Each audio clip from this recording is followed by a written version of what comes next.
तो आराम से आपका इसमें सिलेक्शन हो जाता है। तो सबसे पहले इसमें कौन कौन से सवाल पूछे जाते हैं और आपको तैयारी कैसी करनी है। देखिए, मर्चेंट नेवी का एग्जाम सबसे ईजी एग्जाम है। पहले मैं ये बताना चाहूँगा, लोगों के मन में बहुत गलत फहमी होती है कि बहुत टफ है। एनी हाउ, जिसका हो गया उसके लिए ईजी है, जिसका नहीं हुआ उसके लिए टफ है। दोस्तों, आपको पढ़ाई तो करनी होगी। आप सोचोगे कि बिना पढ़े मेरा बढ़िया से आ जाए या फिर वो नहीं चलेगा। अभी टाइम चेंज हो गया, कंपटीशन का ज़माना है। अभी सबको पता चल गया कि मर्चेंट नेवी में लाखों रुपये सैलरी है, तो सब इसी फील्ड में भाग रहे हैं। तो इसके लिए दोस्तों आपको मेहनत तो करनी पड़ेगी, बट उतनी भी मेहनत करने की ज़रूरत नहीं है जितनी आपको IIT में करने की ज़रूरत होती है या एक नॉर्मल इंजीनियरिंग एग्जाम में। इसमें आपको ज़्यादा मेहनत करने की ज़रूरत नहीं है। तो सबसे पहले आपको मैं बताना चाहूँगा, जैसे मान लो आपने IMU का एग्ज़ाम दिया। IMU में बेसिक फिजिक्स, केमिस्ट्री, मैथ्स आएगा। मैं बार बार बोलता हूँ, जनरल इंग्लिश आएगा। आपको बस वो तैयार करना है। ज़्यादा हाई फंडे में जाने की ज़रूरत नहीं है। ज़्यादा आप जितना हाई जाओगे, इतनी कोई बड़ी थ्योरी की ज़रूरत नहीं है। अगर आपने 12th अच्छे से कर लिया तो कोई कोचिंग क्लास की ज़रूरत नहीं है। दोस्तों, बहुत से ऐसे प्राइवेट इंस्टीट्यूट्स खोले हुए हैं, प्राइवेट कोचिंग सेंटर खोले हुए हैं, जो बोलते हैं कि आओ हम तैयारी कराते हैं, और आपसे 2 लाख, 3 लाख, 1 लाख जो भी पैसा आपसे ले लेते हैं, और वो कुछ नहीं करते। सारा काम आप खुद करते हो, खुद मेहनत करके खुद एग्ज़ाम देते हो। सो दोस्तों, किसी को 1 रुपये देने की ज़रूरत नहीं है और किसी के आगे हाथ फैलाने की ज़रूरत नहीं है। आप मेहनत करिए, आराम से हो जाएगा। अगर आप डेली 2-3 घंटा भी पढ़ते हैं और तो आराम से हो जाएगा। बस जस्ट फोकस करिए एग्ज़ाम पे और जस्ट बेसिक क्लियर करिए। इधर कोई IIT का बहुत क्रिटिकल क्वेश्चन नहीं आता है, बहुत सिंपल क्वेश्चंस आते हैं जो फिजिक्स, केमिस्ट्री, मैथ्स और इंग्लिश के होते हैं। बहुत बेसिक क्वेश्चंस होते हैं। दूसरा मैं क्या बताना चाहूँगा, जैसे आपने मान लो IMU का रिटर्न क्लियर कर लिया, फिर आते हैं बात कंपनी के। तो कंपनी का रिटर्न भी आप क्लियर कर लोगे। अगर IMU का रिटर्न क्लियर कर लिया, कंपनी का भी रिटर्न में सिंपल होता है। तो इसमें एक साइकोमेट्रिक टेस्ट होता है, उस पर थोड़ा आपको विशेष ध्यान देना है। साइकोमेट्रिक टेस्ट पे मैं क्यों बोल रहा हूँ, साइकोमेट्रिक टेस्ट में लड़के गलती कर जाते हैं, क्योंकि साइकोमेट्रिक जो टेस्ट होता है वो कई तरीकों का होता है। अभी जैसे मैं एक एग्जांपल आपको देता हूँ कि जो एप्पल है वो हेल्थ के लिए फ़ायदेमंद है, ठीक है। तो इस तरीके का क्वेश्चन आएगा। इसके ऑप्शन रहेंगे agree, not agree, strongly agree, strongly disagree, इस तरीके से। तो आपको लगेगा यार एग्री लिखूं कि स्ट्रांगली एग्री लिखूं, तो ये डाउट होता है। तो दोस्तों, जिसमें आपको लगता है कि ये चीज़ है तो आपको सीधे स्ट्रांगली एग्री पे क्लिक करना है। स्ट्रांगली एग्री, जैसे Apple is good for health, तो आपको स्ट्रांगली एग्री पे क्लिक करना है।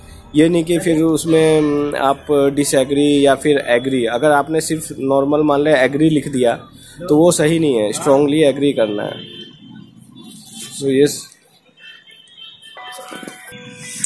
ठीक है, आपने स्ट्रांगली एग्री लिख दिया। ये मैंने जस्ट एक एग्जांपल दिया था। तो इस टाइप के भी क्वेश्चंस साइकोमेट्रिक टेस्ट में आते हैं। तो साइकोमेट्रिक टेस्ट में आप ज़्यादातर स्ट्रांगली एग्री, स्ट्रांगली डिसएग्री ही डालिएगा। एग्री और डिसएग्री मतलब आप बीच में हैं तो वो मत डालिएगा, वो जस्ट कन्फ्यूज़न करने के लिए होता है। तो psychometric test is very important. Company क्या करती है आजकल, साइकोमेट्रिक टेस्ट इंपॉर्टेंट कर दिया है, क्योंकि बहुत सारे सुसाइड केस, काफ़ी केसेस चल रहे हैं। अभी आप रिसेंटली सुनोगे, एक IMA करके इंस्टीट्यूट है, चेन्नई में है, एंड वहाँ पे 21 ईयर का एक कोई कैडेट था, मैं नाम नहीं बताऊंगा, उस कैडेट का मर्डर कर दिया 2 कैडेट ने मिलके। सो दोस्तों, ये काफ़ी चल रहा है, क्योंकि बिकॉज इसके लिए साइकोमेट्रिक टेस्ट बहुत इंपॉर्टेंट कर दिया है कंपनी ने। शिप वगैरह पे भी काफ़ी चल रहा है। अभी रिसेंटली एक ऑयलर ने एक कैप्टन को स्टैप कर दिया था नाइफ मार के। सो इसके लिए कंपनी ने क्या कर दिया है, कुछ गाइडलाइंस के लिए साइकोमेट्रिक टेस्ट वगैरह स्टार्ट कर दिया है। तो साइकोमेट्रिक टेस्ट के लिए मैंने आपको बताया कि कैसे देना है। मैं जस्ट आपको इसमें बेसिक गाइड कर रहा हूँ। अगर आपको मोर गाइडेंस चाहिए तो आप मुझे कमेंट बॉक्स में डाल सकते हैं। नीचे डिस्क्रिप्शन बॉक्स में मैंने अपना ये भी डाल रखा है, इंस्टाग्राम और फेसबुक का लिंक भी डाल रखा है, तो आप मुझे वहाँ पे भी फॉलो कर सकते हैं एंड वहाँ पे भी मैसेज कर सकते हैं। अगर आप यूट्यूब पे भी करेंगे तो मैं आपका रिप्लाई डेफिनेटली 100% दूंगा। जो भी मुझे यूट्यूब पे मैसेज करते हैं मैं उनका रिप्लाई देता हूँ, और जो भी मुझे बोलते हैं कि सर इस टॉपिक से रिलेटेड वीडियो बनाइए, तो मैं डेफिनेटली वो वीडियो बनाता हूँ। तो आप ये वाले एग्री हो गए। अभी फिर आती है कंपनी के रिटर्न टेस्ट कर लिया आपने साइकोमेट्रिक, अब इंटरव्यू की बात आती है। तो यहाँ पे आपका कॉन्फिडेंस देखा जाता है, कॉन्फिडेंस लेवल क्या है। सो दोस्तों, ये कॉन्फिडेंस लेवल होना बहुत ज़रूरी है। अगर आपका कॉन्फिडेंस लेवल ज़्यादा अच्छा नहीं है तो फिर, क्योंकि वहाँ पे जो कैप्टन बैठे इंटरव्यू लेंगे वो बेसिकली आपकी नॉलेज से ज़्यादा आपका कॉन्फिडेंस लेवल, और मैं बताऊं इंटरव्यू बहुत सिंपल होता है, ऐसा कोई टफ क्वेश्चन या आपसे कुछ ऐसा आईएएस लेवल का नहीं पूछता है। गिने चुने 3-4 क्वेश्चन हैं। एक तो why I want join merchant navy, सीधे पूछेगा why you want join merchant navy, तो आपको बताना पड़ेगा दोस्तों इसका एक सिंपल आंसर है। अगर Y you want join merchant navy, मुझे नहीं पता आप क्या थे, अगर मेरे से जैसे इन्होंने पूछा था why you want join merchant navy, तो मैंने सीधे बोला था the career of merchant navy is financially rewarding and satisfying the job and we can earn money with in the short period of time and we can move around the world. तो ये simple सा इसका एक answer है, तो इसमें कोई बड़ा लॉजिक है नहीं। अगर कोई आपसे पूछे Y you want join merchant navy, या फिर दूसरा क्वेश्चन ये पूछते हैं, उसके गिने चुने 3-4 क्वेश्चन है दोस्तों।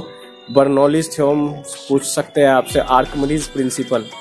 आर्किमिडीज प्रिंसिपल मैं ये कहूँगा दोस्तों, बचपन से आप आर्किमिडीज प्रिंसिपल पढ़ते आ रहे हो, फिर भी कई लड़कों से पूछा जाता है कंपनी इंटरव्यूज़ में, फिर भी वो नहीं बता पाते दोस्तों। ये बहुत शर्म की बात है। आर्किमिडीज प्रिंसिपल को आप घोल के पी जाइए, उसको अच्छे से याद कर लीजिए, उसको समझ लीजिए आर्किमिडीज प्रिंसिपल क्या है, क्योंकि पूरी मर्चेंट नेवी उसी पे डिपेंड है। अगर आपसे पूछा जाता है कि व्हाट इज़ आर्किमिडीज प्रिंसिपल और वहाँ पर आप खड़े होकर दीवार की छत देखने लग जाते हो, तो वहीं पर आप फेल हो, आपकी सारी मेहनत जीरो हो गई।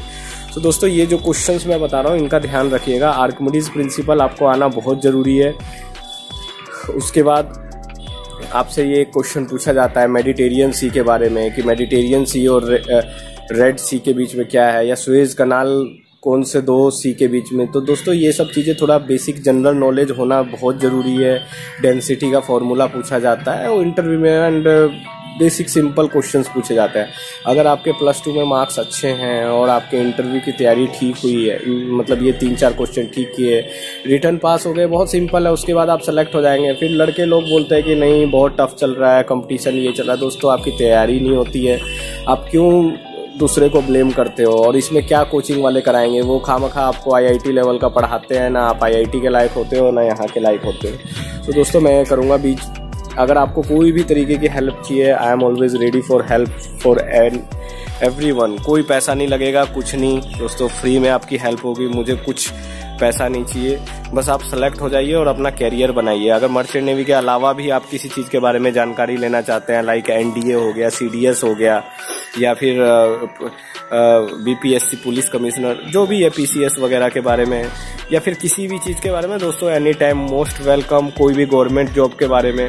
सो मेरा मेन मोटो यही है कि आप मेहनत करिए। मैं ये कहना चाहूँगा मेहनत भी बस आप अगर 2-3 घंटे भी अच्छे से पढ़ लेते हैं, इंटरव्यू की प्रिपरेशन अच्छी कीजिए, इंग्लिश न्यूज़ देखिए, इंग्लिश चैनल्स देखिए, थोड़ा अपने स्किल्स को बढ़ाइए, मैनेजमेंट स्किल्स को बढ़ाइए, अपनी नॉलेज को बढ़ाइए।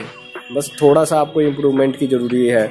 और एक बार आपका सिलेक्शन हो गया तो उसके बाद कोई ऐसा लोग डराते हैं कि नहीं ऐसा है, समुंदर है, आंधी है, तूफान है, ये है वो है, दोस्तों कुछ नहीं है, सब हो जाता है। अगर मेरे जैसे लड़का कर सकता है तो कोई भी कर सकता है। बस आपको थोड़ी सी क्यूरियोसिटी की ज़रूरत है, आपको लगन की ज़रूरत है।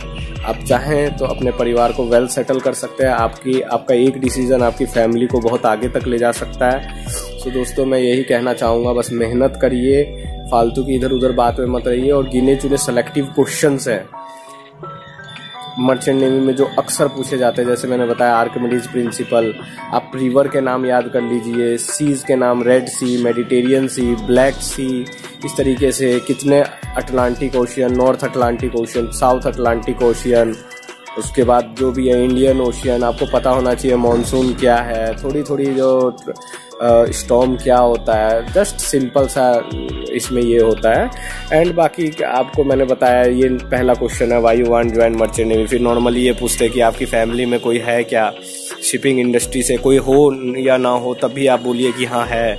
तो उनको ये लगता है कि he is well aware about the family, मतलब उसकी फैमिली में वेल अवेयर है, कि मर्चेंट नेवी के बारे में वेल अवेयर है, इसकी फैमिली में है। सो दोस्तों इन चीज़ों का आपको ध्यान रखना है। मैं यही कहना चाहूँगा, बस यही सब पूछा जाता है और कोई ज़्यादा हार्ड एंड टफ नहीं है।